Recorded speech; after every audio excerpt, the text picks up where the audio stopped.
shirkiin xixiqqoon na argisiifannaadha jedhan.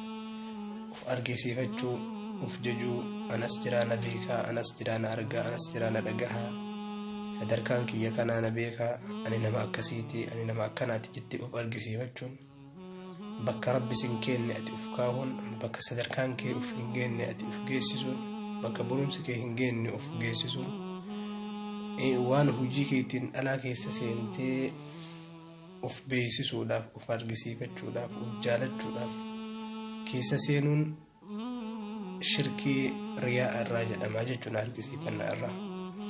Na argisiifannaan ammoo shirkii irraayi. Shirkiin na argisiifannaadhaa shirkii xixiqqoo irraayi. Shirkiin xixiqqoon ammoo shirkii gurguddoo caalti. Akkamitti jennaan namni tokko ol ka'ee shirkii guddaa dalaguudhaaf, qabrii gabbaruudhaaf, haraama hojjechuudhaaf, zinaa dalaguudhaaf, rabbi wajjin waan biraa yaammachuudhaaf, kabaa'ir dhunuub maasiyaa gurguddaa hojjechuu irratti akkuma qoosatti wanta kana hin hojjetu. Yoo shayxaanummaan qajeelatti isa dageetumaan itti seeni malee. Walaakinnahu shirkiin xixiqqoon wanni akka na argaa, na dhagahii, as jiraa na beekaan kun maasiyaa guddoo san caalti jechuudha. Maaliif namni diqqoodha jedhee waan xiqqoodha jedhee hojjeta. Walaakinnahu isiin guddoo taatee rabbiin biratti namarra mul'atti jechuudha.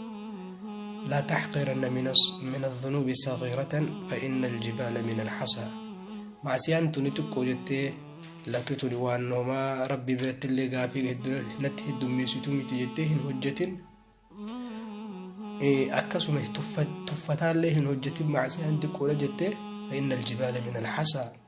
قاري قدان تقرتو قاري جلالو جتة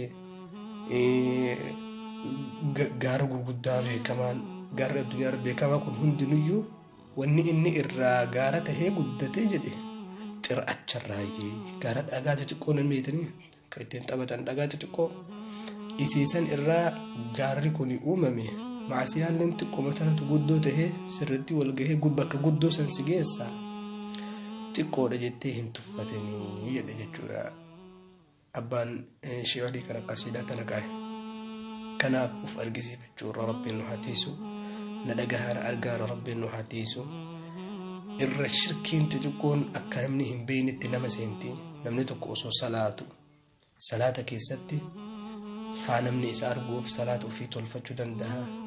Da'waa yeroo godhu namni haa isa arguuf hojii hin taane da'waa godha. Yeroo dhimma adda addaa irraa haasa'u dhimma adda addaa hojjetu. Gargaarsa yeroo sadaqaa namatti sadaqatu namni haa arguuf waan adda addaatu jira jechuudha. Sanirraa rabbiin subhaanahu wa ta'aalaa nu hatiisu. Nuhimiti nama islaamaa hundayyuu riyaarraa rabbiin nu hatiisu. Maasiyaa gurguddaa namni akka qoosatti hin dalagu maasiyaa xixiqqoo dalagaa shayxaanni itti nama oofamu rabbiin subhaanahu wa ta'aalaa hijaaba irraa nurraa haa godhu jechuudha. Kanaaf obboleeyyan islaamaa irraa uftii isaa isiniin jedha dhaamsa kana obboleeyyan keessaniif bakka geettanitti sheer godhaa fi dhageessisaa nama maasiyaa xiqqoo irraa fagaatee yoo jette maasiyaa guddaa irraa rabbiin illee subhaanahu wa ta'aalaa si tiisa. Yoo ati uf eegde rabbiin illee si eega. Yoo ati uf qabuu jalqabde rabbiin illee si qaba. Rabbiin ofirratti haa sodaannu, rabbiin ofirratti haa beeknu jechuudha.